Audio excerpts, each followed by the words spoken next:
Die rand verhandel tans op sy sterkste vlak sedert 2022, net voor die begroting. Is dit 'n teken van werklike fiskale verbetering of bloot globale wind in ons seile? Ons gesels met Prof Waldo en Christian oor hulle menings in die week se ekonomie-oorsig wat met trots aan jou gebring word deur FFG. Daar is steeds 67% van ons kykers wat ons nog nie volg op YouTube of Facebook nie. Sal jy my asseblief 'n groot guns doen en dubbel seker maak, dit kos jou absoluut niks nie en is die maklikste manier om ons te ondersteun en hierdie inhoud aan die gang te hou. Die rand verhandel tans op R15.92 teenoor die Amerikaanse dollar, op R18.80 teenoor die euro en op R11.32 teenoor Australië se dollar. Die Brent olieprys staan tans op $71.03 per vat. Soos beloof, gesels ons natuurlik soos ouer gewoonte weer met Prof Waldo Kriel van die Noordwes Universiteit en ons kyk weer bietjie die rand, Trump se tariewe, Iran se konflik, oliepryse, al daai tipe goed. So baie welkom Prof. Môre Johnny. Waldo, ek dink ons begin dalk sommer 'n bietjie groot nuus. Ons kan nou by die rand en die olie en so uitkom. Die groot nuus dalk Trump se tariewe wat toe as onwetlik verklaar is, as ek dit so die regte woord kan gebruik. Dit is reg Johnny, so hulle Hooggeregshof het hy toe nou uiteindelik na 'n lang uitgerekte proses gesê, hy uiteindelik sy magte oorskry. En dat die tariewe wat hy ingestel het onder hierdie noodmaatreëls voorsiening is nie geldig nie. So dit is heel interessant, hy het toe dadelik gegaan en gesê nie, maar hy onder 'n ander regulasie stel hy 10% gelykvormig in oor alle lande, wat hy toe die volgende dag 15 gemaak het. Is dit goed of sleg vir ons? Dit is, ek dink, dit is goed in die sin van daar is dan nou die geleentheid om na die VSA toe uit te voer teen 'n laer koste. Is dit tel dit dan nou vir ons? Ons was op 30% se reg kan onthou. Is ons nou eintlik dan op 15? Dit is nou 'n bietjie meer kompleks as dit, want 'n klomp van die landbouprodukte was al klaar vrygestel gewees. So dit het verlede jaar in November gebeur, wat hy toe nou gesê het, nee maar goed, sê nou maar tafeldrywe, sitrus, hulle is nou vrygestel. So hulle word glad nou nie geraak deur hierdie vermindering nie. Ek dink wyn is die een kategorie wat nou die voordeel kry, want hulle was nie vroeër vrygestel nie, hulle was op die 30, nou is hulle op die 15. So daar's 'n klein wen. En die ander voordeel is ook, dis nou vir almal 15. Waar vroeër het chili 10% gehad, ons het 30% gehad, jy weet, daai verskil was nou al 'n mededingende verskil. Nou is dit vir almal 15. Ons kan nou kompeteer met eintlik dan nou appels met appels vergelyk amper. Ons het nou 'n effens beter kans daar. Kyk, maar onsekerheid is nog steeds in die lug lê. Want dis nie nou permanent nie. Dis nou net vir die volgende 120 of 150 dae of so iets. Dis 50 dae en klink my daar's klaar ouens wat dit ook dan weer hof toe vat. So dis maar 'n redelike tweestryd daar in die VSA self oor wat kan hy geldig doen en nie doen nie. Daar's nou 'n klomp maatskappye wat hom nie wat nou die Amerikaanse regering sê, maar hulle wil nou hierdie hoë invoertariewe wat hulle betaal het, die 30%, hulle soek hy geld nou terug. So, maar ek skat hulle tesourie voel, daai geld is nou in die pot, ons gaan dit nou teruggee nie, ons gaan nou bestee op ander goed. So baie goed in die lig en dan die groot is staal en motorvoertuie is nog weer onder 'n ander voorsiening. So hulle word nou nie geraak deur of die 30 of die 15 of enigiets nie. Hulle het hulle eie tarief wat ook baie hoog is. Ek dink dis ook hier rondom 30. Maar vir ons is dit nog 'n groot die volle motor een. So wat gebeur nou dan met ons uitvoer? So daar is ons nog steeds onder druk. Nog steeds baie hoë tarief. Hy bly so. Dit doen hy weer onder 'n ander voorsiening wat spesifiek gaan om sulke bedrywe te beskerm.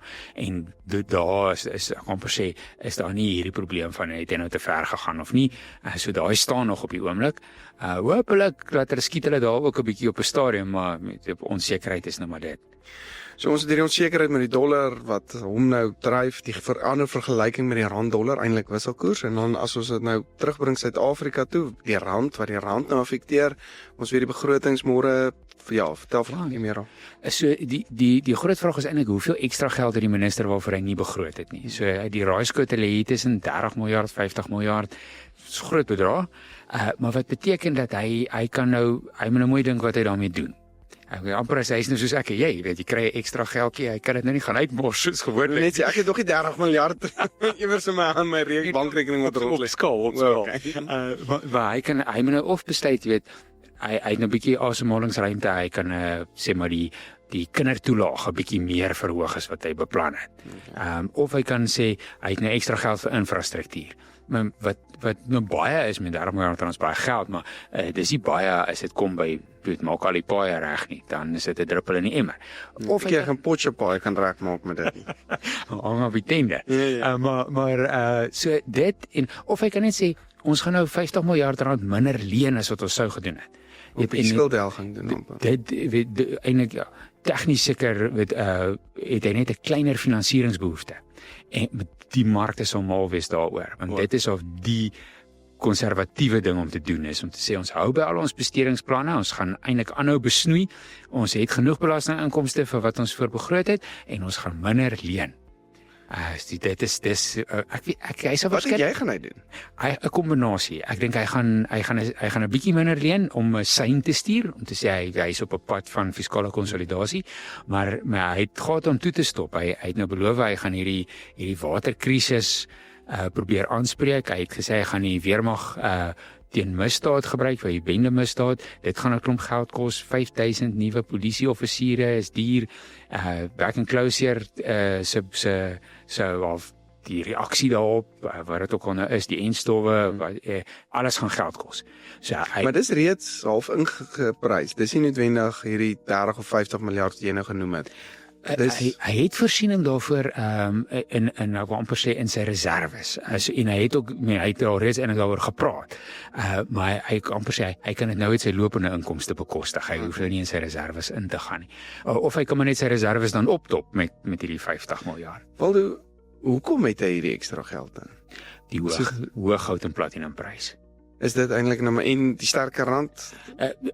So 'n klein bietjie, maar dit is maar wat hy die ekstra belasting wat hy uit die mynmaatskappye uit gaan maak. Sjoe. Okay, so hulle betaal redelik belasting. Hulle betaal, as dit goed gaan, betaal hulle goed en dit gaan op die oomblik baie goed. Maar dink hulle 'n bietjie in die pad af as olie, as goud en silwer dalk bietjie afkom weer? Ja, ek is seker hy besef hierdie is 'n meevaller. Hy kan nie reken hy gaan volgende jaar weer 50 miljard kry nie. Sy aftrekorder moet teken. Ja, hy moet nou baie versigtig werk. Dit sê nie dat die goud en die platinum prys nie nog relatief hoog gaan bly nie, maar hy moet dit baie eerder benader as hier's 'n bietjie ekstra geld, kom ons bestee dit sinvol, as om te dink hy het nou altyd hierdie ekstra geld. Met die geskiedenis wys dis nie waar nie. Wel, okay, dan is dit die rand-dollar wisselkoers, hy's by 16, hy bly min of meer by 16. En dan moet ons nou nog bo-op het geopolitiese konflik ook nou nog gooi wat in Iran aangaan, al daai tipe goed. So ek gaan nou bekom by wat ek dink of wat jy dink die rand wisselkoers of dollar wisselkoers gaan maak. Ek wil net eers by die geopolitiese konflik uitkom want ek dink dit gaan ook dalk 'n indirekte effek hê. Ek wil eintlik vir 'n vraag vra. Wat gebeur as Amerika môre besluit om vir Iran in te val?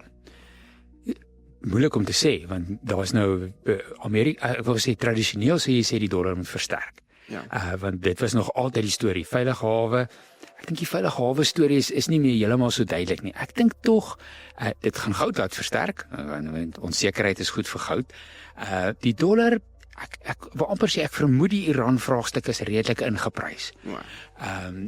Hoewel dit klink of daar twee opsies is. Die ouens wat nou hieroor bespiegel sê, gaan dit weer wees soos Junie verlede jaar.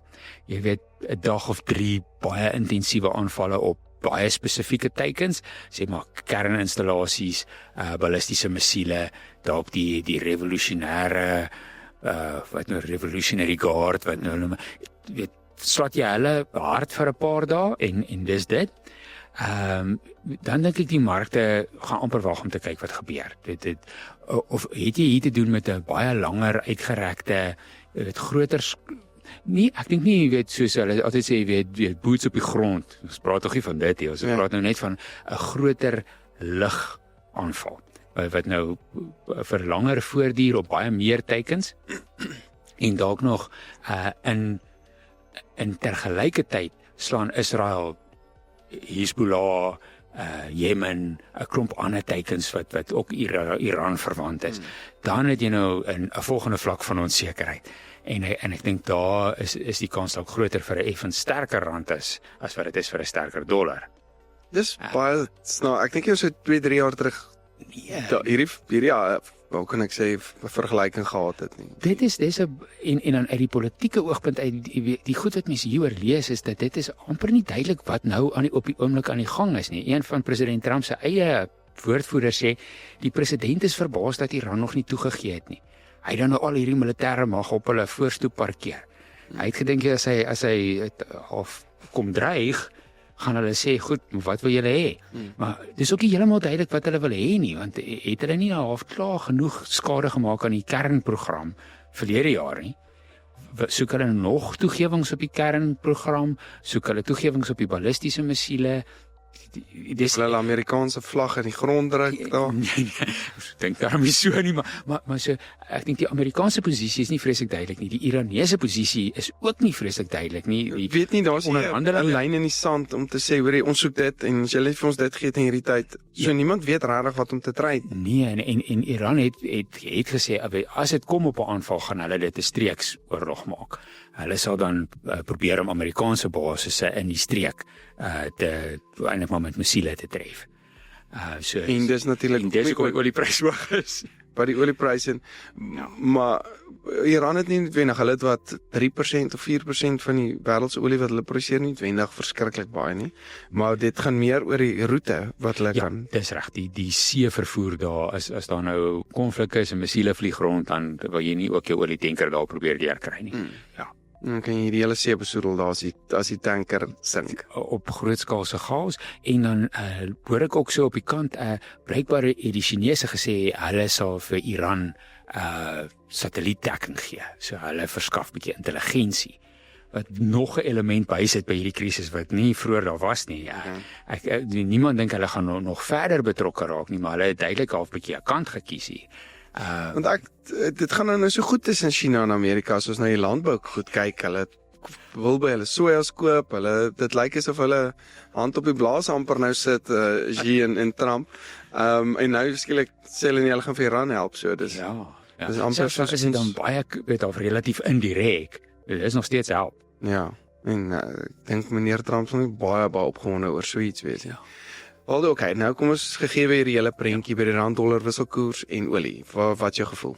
Ek dink olie bo 70, nie ver nie, weet waar hy nou is 'n gegee wat as hulle inval dalk hoor. Ja, net om die oomblik as daar geskiet word, dan is olie vervoer deur daai straat van Hormuz is 'n groter vraagstuk. Ja. So dis dadelik 'n hoër olieprys, en klink my, ek wil amper sê, dit moet nou relatief vinnig gebeur. Binne 'n week of 2, almal is nou daar, wil ek amper sê, alle Amerikaanse magte het gearriveer. Daar's nie, waar verwag jy nog? Waar was jy dan gaan terugtreë? Hy het mos vir hulle tyd gegee, 15 dae of so iets. Ek weet nie presies wanneer dit eintlik 'n countdown klok sit. Dat is net sien. Daai gaan my seker weer agtermaak, Johnny. Ek moet slaap ook. Ja. So ek weet oliepryse aan die hoër kant, ten minste tot hierdie situasie dan nou meer duidelikheid. En dit hang af nou of hy eskaleer en of hy nou afgaan nou want. Ek dink hierdie week as die minister vir ons 'n baie goeie storie het, gaan ons dit dalk eerder in die effekte mark sien as in die wisselkoers. Okay. Jy het 'n bietjie 'n laer rentekoerse op die langtermynskuld. Dit gaan 'n manier wees wat beleggers sê, ons hou van jou begroting. Maar dit gaan meeste van die tyd saam met 'n effens sterker rand, maar ek verwag nie 'n groot skuif van die rand op die begroting nie, omdat daar nie so, daar's nie druk nie. En daai goed is reeds ingeprys amper. As hy nou verskriklike negatiewe goed sê, dan kan hy eerder seker verswak.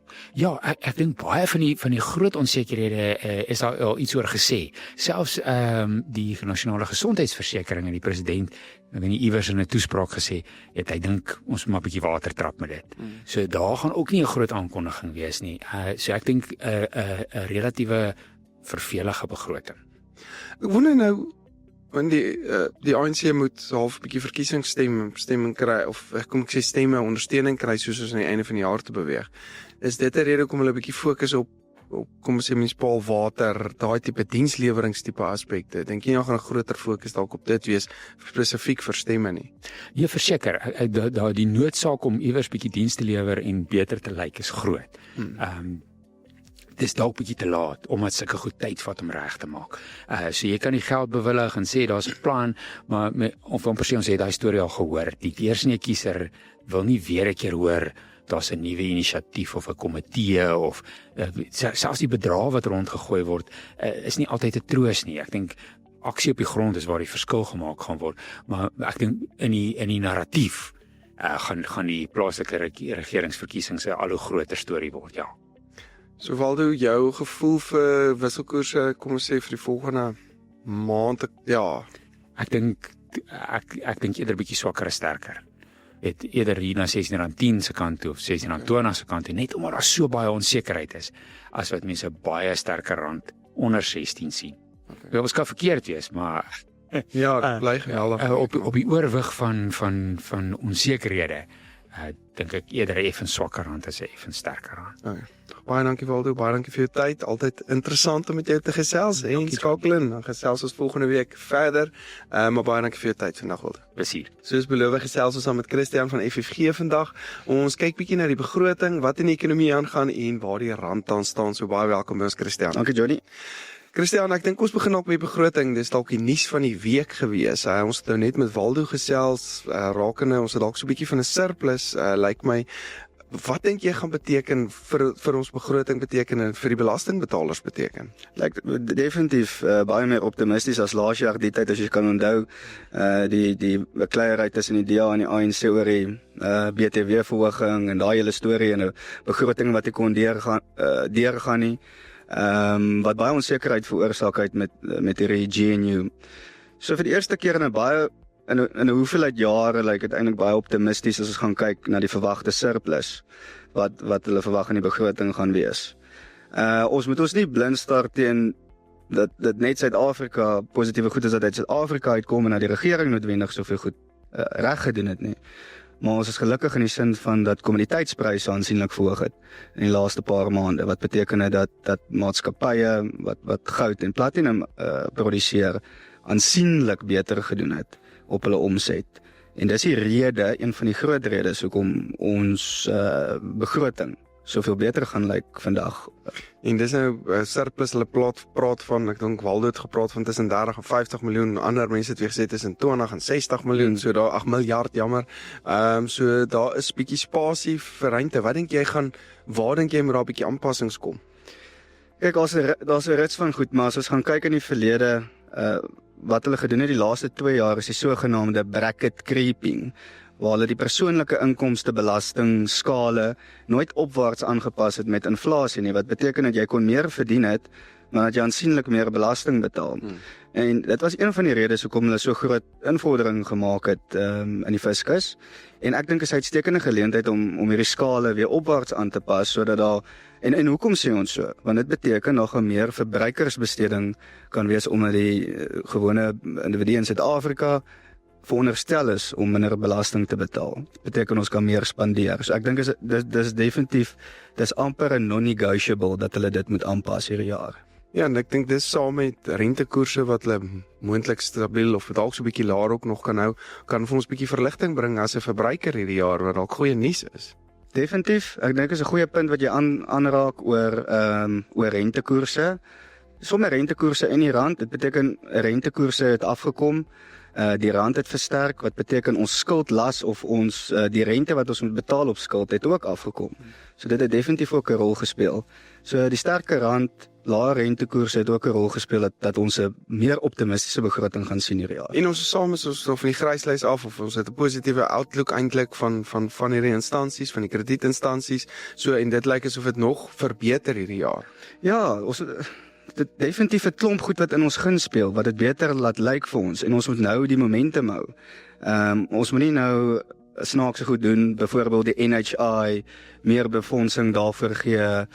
Ons moet regtig meer kyk aan infrastruktuurbesteding ensovoorts om die land se groei aan die gang te kry. Die sleutel hier is groei, nie om noodwendig meer te betaal aan NHI of social welfare. Skep onsekerheid. Ja, uit en jy gaan eintlik maar net waar jy 2 tree vorentoe gee, gaan jy nou 3 tree terug. Ons moet hierdie begroting gebruik om hierdie land se groei aan die gang te kry, want sonder dit gaan werkloosheidssyfer nie afneem nie. Christian, okay, so jy het nou gepraat van die bracket creeping, is een ding wat jy graag sal vandag wil sien, of nou in die begroting sal wil sien. Wat is die ander goed wat baie belangrik gaan wees? Jy het 'n bietjie infrastruktuur, is daar goed wat jy wil sien, maar is daar seker goed wat jy nie wil sien nie? Ja, al klomp goed wat ek wil sien, wat ek hoop om te sien is, ek dink vir lank was kom ons praat oor die finansiële industrie waar daar belastingvoordele was vir kliënte, is jou anniteitsbydraes wat jy 'n maksimum van 350.000 per jaar kan bydra. Wat ek sou graag wil sien dat hulle dit meer maak. Ek twyfel of hulle dit sal meer maak, maar ek dink dis tyd. Dan ook iets wat dalk 'n wen kan wees, is waar hulle die sogenaamde belastingvrye beleggings, die bydraes is al vir jare dieselfde wat jy kan maak, die maksimum is 36.000 per jaar. Dis al vir jare so, ek dink amper die laaste 10 jaar as ek dit nie mis het nie, of 5 jaar. En ook die limiet daarop van 500.000 oor jou leeftyd. Daar spasie, maar seker nie goed wat die naald noodwendig gaan skuif as ons kyk na die groter prentjie in Suid-Afrika nie. Ek dink hulle kan, as hulle die sogenaamde bracket creeping kan aanpas, hulle kan fokus daarop om meer te allokeer na infrastruktuurbesteding of investering, dan is dit goeie geleide om te maak, en ek dink, as hulle die regte geleide vandag maak, want hulle het die kans, omdat daar 'n verwagte surplus gaan wees, gaan dit buitelandse beleggers lok om meer te investeer in Suid-Afrika. Het gaan plaaslike maatskappye weer motiveer om te belê in Suid-Afrika. En dit is hoe ons die ommekeer in Suid-Afrika gaan sien. Ons moet regtig van hierdie geleentheid gebruik maak. Christian, jy van 'n landbouoogpunt af, veral met hierdie lae mieliepryse wat ons nou het, maak jy my so 'n bietjie bekommerd, want ek dink ons kan dalk positiewe beweging sien. Maar as ek hoor positiewe beweging, hoor ek sterker rand. En dan hoor ek 'n laer mielieprys. Is dit die moontlike nagevolge as ons baie positiewe nuus uit hierdie sien, of dink jy hierdie is reeds in die begroting? Dink jy die positiewe nuus is reeds in die rand ingeprys? Eintlik wat ek jou wil vra. Ek dink baie van dit is reeds ingeprys. Ek sien dat hierdie waar ons nou is R16 is meer regverdige vlakke, maar ons moet nie vergeet dat daar 'n redelike geopolitiese spanning ook is in die ooste, veral tussen Amerika, Iran en Israel nie. En as daar iets begin gebeur of 'n oorlog begin uitbreek, kan ons sien dat mense paniekerig raak en uitbeweeg uit ontwikkelende lande se geldeenhede uit en se aandelemarkte. Ja. Ons kan 'n verswakking in die rand weer sien op die stadium. Die rand is snaaks want dit is verskriklik volatiel. Dit kan in 'n oogwink verander. Dit is moeilik om vir my te sê ja, in die volgende maand tot 2 maande gaan ons weer 'n aansienlike swakker rand sien. Dit is nie op die boeke op die stadium nie, want die aanwysers wys nie na dit toe nie. Veral met hierdie geweldige goudpryse en silwerpryse, Ja. So eintlik al wat die rand kan laat verswak is seker oor die kort termyn. Dis as daar iets ernstig op 'n internasionale front gebeur wat baie risiko inhou. En ons beweeg dalk terug dollar toe spesifiek, as hulle dan nou weer na die dollar toe terug beweeg, want ons nogal 'n snaakse dinamika wat goud ons verbeter of ons aanhelp en die rand tog versterk, veral as die onsekerheid uit spesifiek uit Amerika uitkom. Ja. Christian, ek wil eintlik vir jou dankie sê vir jou tyd vandag, en as julle met Christian wil gesels na hierdie begroting, ek dink as hierdie skuwe beweeg, of as hierdie bracket creeping inkom, of as hier sekere brokkies nuus uitkom wat dalk jou besluitneming op 'n individuele vlak kan affekteer, moet julle asseblief vir Christian kontak. Ek dink julle sal kan help met dit, en bietjie aanpassings kan maak waar nodig is as ons hierdie positiewe beweging sien. Ja. Baie dankie, Christian. Dankie, Johnny. Hierdie ekonomiese oorsig was met trots aan jou gebring deur FFG. Baie dankie dat jy ingeskakel het en sien volgende week weer.